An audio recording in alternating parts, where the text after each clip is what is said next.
What is up, brothers and sisters? Welcome to the Mitch Gray Show. Thank you for checking us out. Remember, if you have not subscribed to the show, make sure you go do that. Also, if you're not following us on social media, make sure you do that as well. Instagram, Twitter, Facebook, at mgraymedia, Gray, at mgraymedia. Yeah, so I hope everything in your life is going well. We are in the middle of the holiday season, in America at least. Thanksgiving has come and gone, and I'm sure we all ate too much. Hopefully you got to spend time with your family and loved ones and friends and just enjoy a few days of rest and healing and laughter. Oh, I hope you got to laugh. My family and I at one point, and quite a few of my son's friends, we played a new game. Oh, it was amazing. It was just fun to laugh and enjoy. We don't take enough time for that. You know, laughter is a medicine for the soul. It is healing. And so hopefully you got to do that.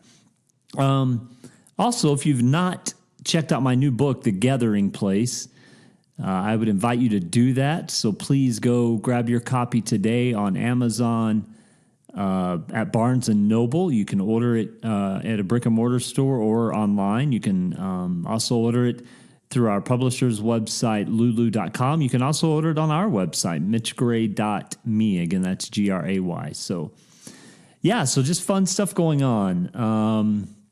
So I hope you are not stressing during this holiday season. I know it's kind of a time that has become very commercialized, so I hope that you don't stress yourself out over things. Instead, create moments and opportunities to just be with each other and to be with yourself. So, all right. Today's topic of the Mitch Gray Show: myths, lies, and storytellers. By the way, when you follow us on Instagram, for the most part, unless it's a holiday week and I'm gone, for the most part, every week we put up a vote in our Instagram stories, and you get to vote on the topic of the week. And that topic pushes our content on social media. We've taken the last week or two off on IGTV, but we'll get back to that probably next week. And as soon as we get back to that, it pushes the content on IGTV and the content on the podcast. So make sure you follow us on Instagram, mgraymedia, and vote when we pull up topics. Our voting is increasing every week, which I love. The first week or two we did this quite a few months ago, it was like 1 or 2 people, and now we're up to, I think, 10. So that's awesome. Thank you, 10 people. Myths, lies, and storytellers. There's a crazy thing that happens in life. And that crazy thing is, once we start really kind of sinking into life and kind of crafting and creating the life that we think we want to live, an interesting thing happens. And that interesting thing is we often never really get away from what I call the playground syndrome. Do you remember when you were in elementary school and maybe 3rd, 4th, 5th grade, it was probably at its height? All you wanted to do was A, go outside and play, at least when I grew up, and B, you wanted to make sure you had a circle of friends that you played games with, whether it was the swing set or the slides or the football game, you know, the recess football game, or shooting the basketball, or we played Red Rover all the time. I actually don't think they can even play that in schools anymore, but you wanted to make sure that you had a group of friends that approved of you, that accepted you, and that would make sure that every recess you had a home. But there was always that one or two, wasn't there? The one or two that maybe were the shy ones. Maybe they were the introspective ones. Maybe they were the ones that weren't as athletic as others. Maybe they were the ones that would much rather sit by the fence and read their book. And guess what? All of that is perfectly okay. But they were the ones that as you scanned the playground, you saw these groups of people together, and then you saw the one or two sitting by the fence. The playground syndrome. Everyone wanted a home. And it wasn't that one or two didn't want a home. It's just that they weren't really wanting to do the things that everyone else did. So they did their own thing. And that is awesome when you figure out that it's okay to do your own thing. Now, where am I going with the playground syndrome? The playground syndrome carries itself into adulthood, doesn't it? We all often run by this compass of we want to be accepted and we want to be approved of and we want to be given permission and we want people to at some form or fashion just receive what we are doing. But the interesting thing is, when we go to bed at night, whether we have a partner or a spouse we're going to sleep with and beside, but really when we go to bed at night, we are the only ones we go to bed with. Why? Because no one else is inside of our mind or our emotions or our psyche or our spirit. We are the only captain of our soul. But much like the playground syndrome, the bell rings and we know that it's 11:15 and we get to go outside and play for 30 minutes. And the first thing we do is make sure that we're with our group of friends. We want to make sure that we're accepted and approved of. But the interesting thing is, if you want the truth of the matter is the only person that needs to approve of you and accept you is you. It's interesting how it works that way, right? That once you can accept yourself, and once you can approve of yourself, and once you can settle within yourself, and once you can love yourself, loving and accepting and approving of the outside form, A, doesn't carry as much emphasis anymore, and B, it kind of tends to happen. You know how this looks. When you're hanging out with a few people, and maybe one of those people is a very insecure person, it's like, they're not as magnetic. Yet you see another person walk in the room who is secure and confident, yet also secure enough to be humbly balanced.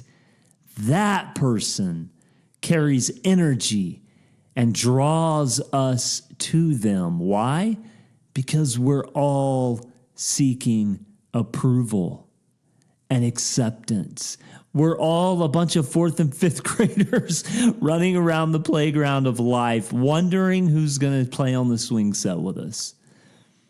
But the interesting thing is, we can jump on the swing and go about it ourselves. Is it more fun with other people around? Yes! Life is much more fun when you have a band of musicians playing with you rather than being on stage by yourself. Life is much more fun when you're playing the game of dominoes with your group of besties. Life is much more fun when you can do it together. But really, when it boils down to it, the only person that needs to approve of us and accept us and love us is us. And then everything else takes care of itself. Myths, lies, and storytellers. We're all telling a story. But the story that I want to focus on for a few more minutes is the story that we're telling ourselves. Are we telling ourselves the story that once the bell rings, we have to have a group of friends? Are we telling ourselves the story that when we get dressed every morning, we really want to make sure someone approves of this outfit of things that I've chosen to cover my body with?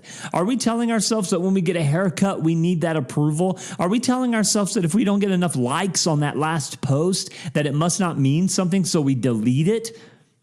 Are we telling ourselves the story of, you're okay, you are amazing, and I love me some me?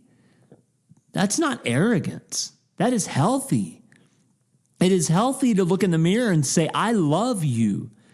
Because brothers and sisters, if you don't love you, then how is anyone else going to love you? What story are you telling yourself? You know, another interesting thing about life is we all grow up with influences. We all grow up in certain surroundings. Some of us grow up in a consistent surrounding. That consistency could be positive. For some of us, that consistency was very negative. Some of us grow up in multiple surroundings. Some of us went through foster care. Some of us went through children's homes. Some of us were adopted into other families. Some of us lost family members and had to move into another setting. And so all of these things influence us and impact us.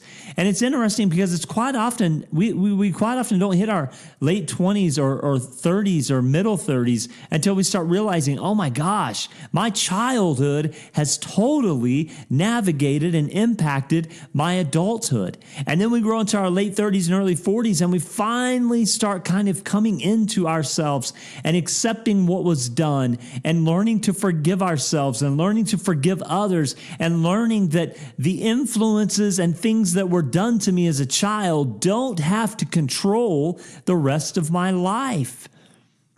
But for some of us, in fact, I would say for all of us, that early upbringing becomes the early captain to our ship.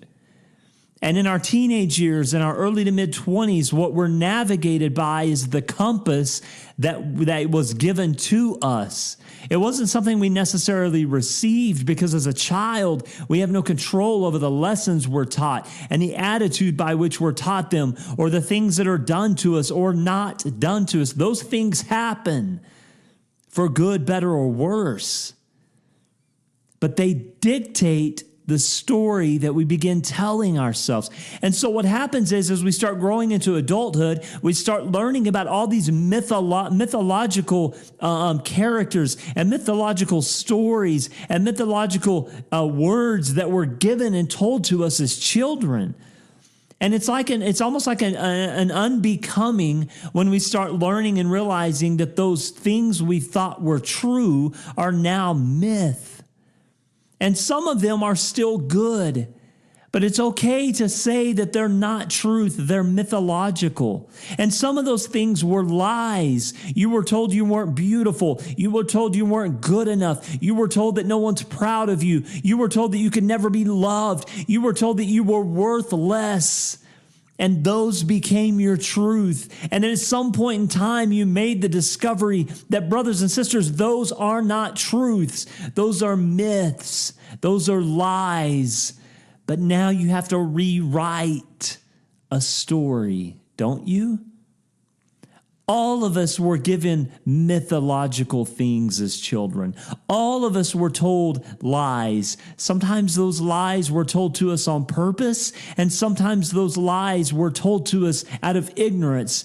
But now we have to work through those. And so the question becomes, what myths and what lies are you having to overcome? Are you having to rewrite? What narrative have you been living? And what new narrative do you want to create and function from? And I am here to tell you today, my brother or my sister, that you are beautiful and you are talented and you are worth everything in the universe and you are lovely and you are empowered and you have permission, my friend, to live life to the fullest. You have permission to go chase those dreams. You have permission to look in the mirror and to say, I love you, and to accept yourself, and to give yourself that authority and that power to walk your path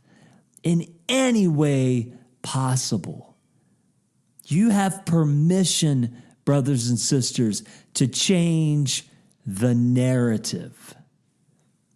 So what story are you telling yourself? Another interesting thing about life is I've had the opportunity to work with thousands and thousands of people over the last 2 decades. And most of those people are people that have been harmed in some way or wounded in some way or have self-harmed or have come from very unhealthy situations, and most of the time as teenagers. And what's interesting is most people that I've worked with always say, there was this voice inside telling me that the story I've been given isn't right. It's interesting, especially when I deal with young ladies.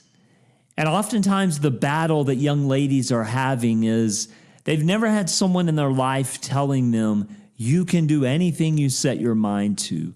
You are amazing, you are empowered, you are beautiful, and do not let someone steal that light. Most of the time they're told something different. Yet almost every single time I talk to young ladies and young men about this situation, they almost always say in one form or fashion, but I know there's something different. They know that there's a voice inside themselves that is telling them, this is a myth. This is a lie. You have the power to rewrite the narrative and to do things differently. Now, oftentimes, as a young person, as a teenager, they're having to wait through this season because they have no control over so many things. And we find ourselves trying to give them hope and courage and support. That's why we do things like this podcast. Maybe you need help and courage and support right now. That's why we're here, brothers and sisters. That's why in the playground syndrome, that's why we do play together, right? We play together because if you fall off the swing, you have friends to help you up. We play together because if you're playing Red Rover and you get slingshot from not breaking the line, that happens to somebody all the time. You know what I mean? Like that chain of hands just caught you right in the neck and it just throws you on your back. But we do those games together so when you do fall, we can help you up and we can dust you off and we can say we love you and we accept you. And it's okay. But the question is, what's the voice inside telling you? That, my brothers and sisters, is the voice of eternity. It's the voice that is deeper than you'll ever imagine. It's the voice that runs common through all of us. Some call it spirit, some call it God, some call it other things. I don't really care what you call it, to be honest. Those are just packaging. Some days I'm not even sure what to call it. I just know that it exists. I can't explain it. But I know there are those moments when that voice tells you, no, this narrative is not right. And there's times that voice tells you, go here or go there. Do this or do that.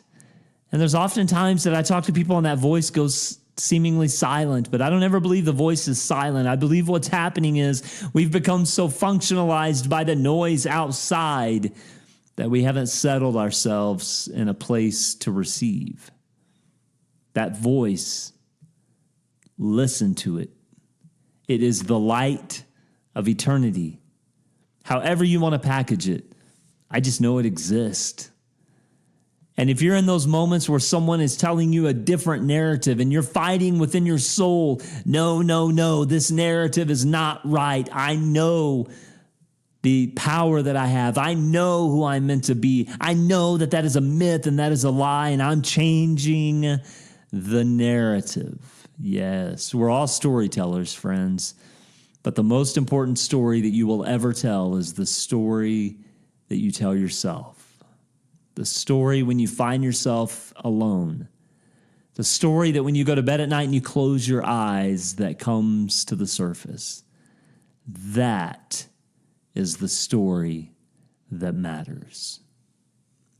Thanks for listening, brothers and sisters. I hope you have a great day. Make sure you subscribe to the podcast if you have not already. Also, follow us on social media at mgraymedia. And I hope you have a day full of laughter today. Can we agree on that? Yes. Have a good day, friends. I will talk to you soon.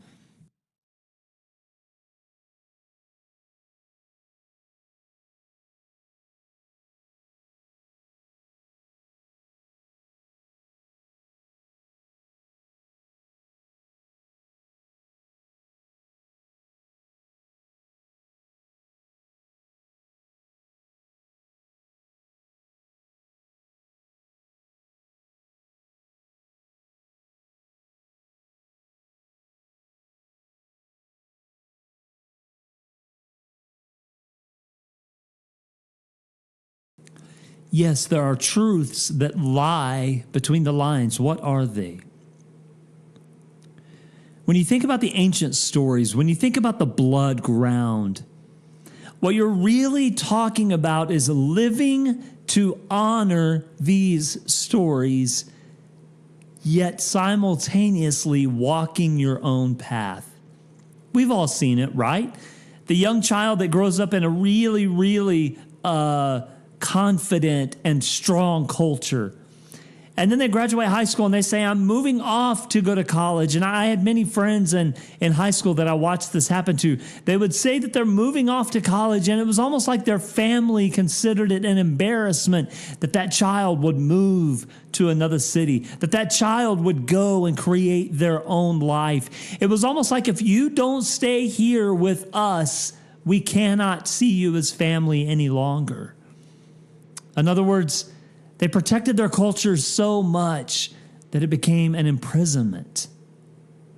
Brothers and sisters, it is perfectly okay for you to honor your culture and your stories. It is perfectly okay to grow up in a fashion that you found the truths of that heritage, yet you're living your own life. You are walking your own path. There is no embarrassment in that. There is no shame in that. And in fact, friends, that is what we call empowerment.